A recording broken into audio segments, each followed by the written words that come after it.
mūžzaļiem rododendriem paši piemērotākie ēnas devēji ir priedes. Tādi koki kā bērzi, ļavas, liepas nebūtu piemēroti, jo to saknes konkurēs ar rododendru saknēm.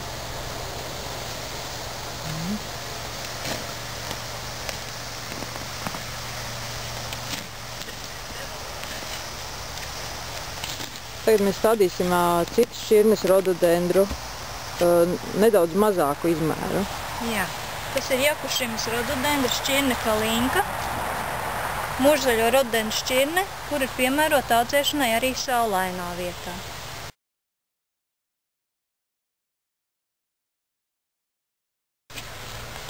Nu jā, tāpēc, kad nav jau nemaz tik liela izvēle mūžzaļo rododendru, kurus varētu stādīt arī saulainā vietā. Jā. Un te mēs izrokam bedri pavisam smilšainā, neielabotā vietā.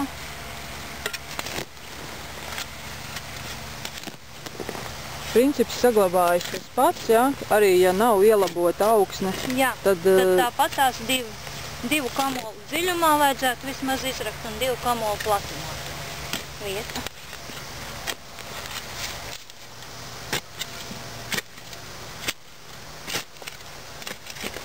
un lielo koku saknes netraucē, jā, attīstībai.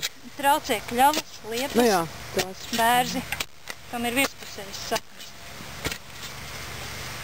Pat piemērotākā ēnas devēja priede.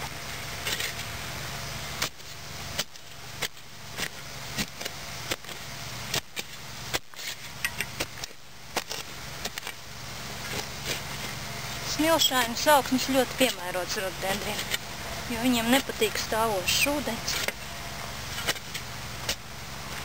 Blīvas, mālainas augsnes nav piemērotas. Tur ir liels problēmas, ja viņus strādā.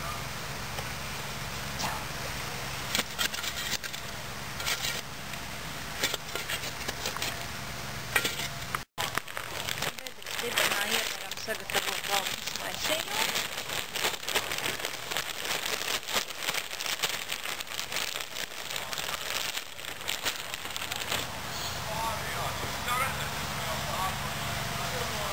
Kā redzat, tas ir ļoti sauss, tāpēc vajag to kārtīgi salāstīt.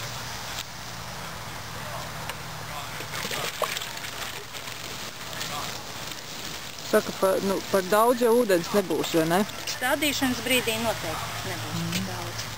Bieži vien stādaudzētavās iegādātiem rododendriem sakņu kamols ir ļoti izkaltas savs, tad pirms stādīšanas būtu vēlams to izmērcēt kādā traukā ar ūdeni.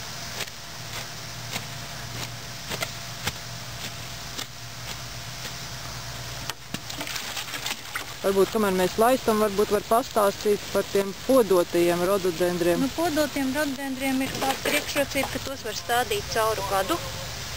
Nav jāuztraucās, arī ziedu laikā mierīgi var stādīt. Vienīgais trūkums būs tāds, ka bieži vien tādus podos audzētos rododendrus iestādot dārzā, tie kādu gadu kā stāv uz vietas negrib augt.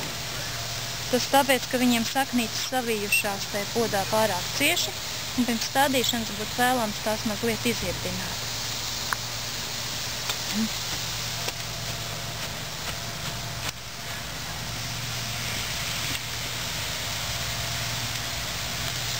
Tagad ieliekam bedrē stādiņu. Atkal skatāmies, lai augšējā daļa būtu apmēram vienā līmenī ar apkārtējo augsni. Un atkal apkārt sabaram gatavu augsnes maisījumu.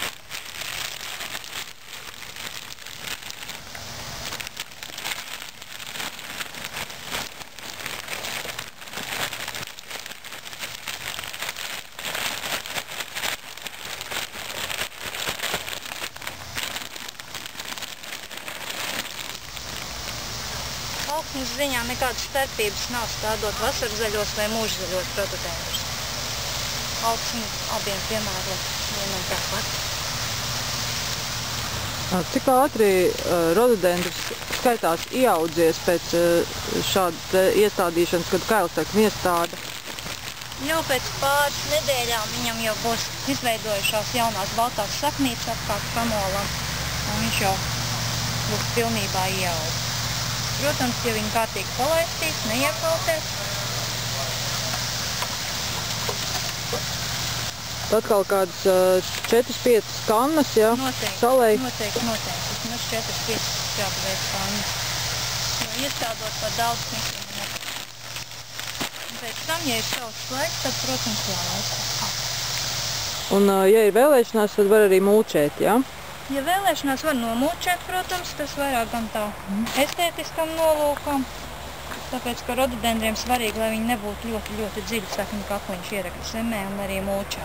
Nu, kādu 3-5 centimetrus var atļauties vispār.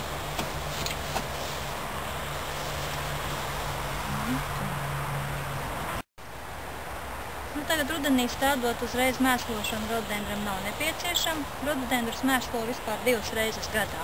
Agri pavasarī aprīlī pēc sniega nokušanas un otro reizīti pēc noziedēšanas kaut kur jūnijā.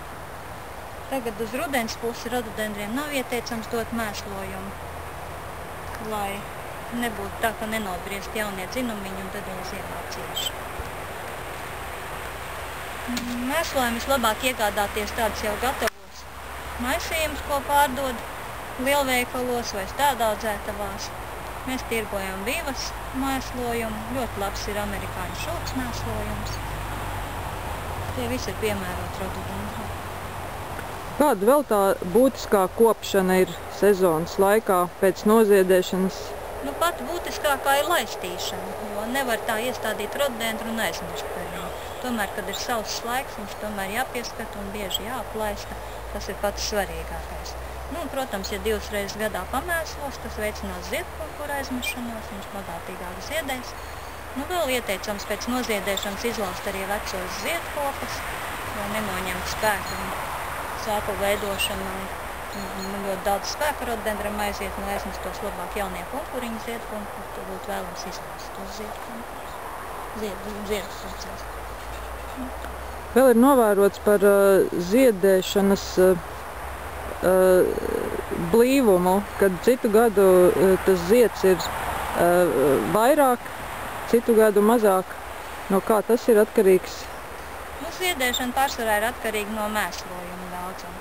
Ja jūs viņu regulāri mēslosiet, regulāri laistīsiet, viņam jāzied ir katru gadu un regulāri un bagātīgi. Tas atkarīgs no barības vilna. Protams, ēnainā vietā viņi ziedēs mazliet mazāk, saulītē ziedpumpuru aizmetas vairāk, ziedēs bagātīgāk. Cik ilgi jūs audzētavā vēl varēs iegādāties kelsakņus tādus? Nu, mēs tirgojām viņus parasti tā, pavasarī aprīlis, maijs, un rudenī septembris, oktobris. Tie ir tādi paši optimālākie laiki rododendru stādīšanai. Labi, gaidīsim apmeklētājus ciemos. Jā, protams, gaidīsim.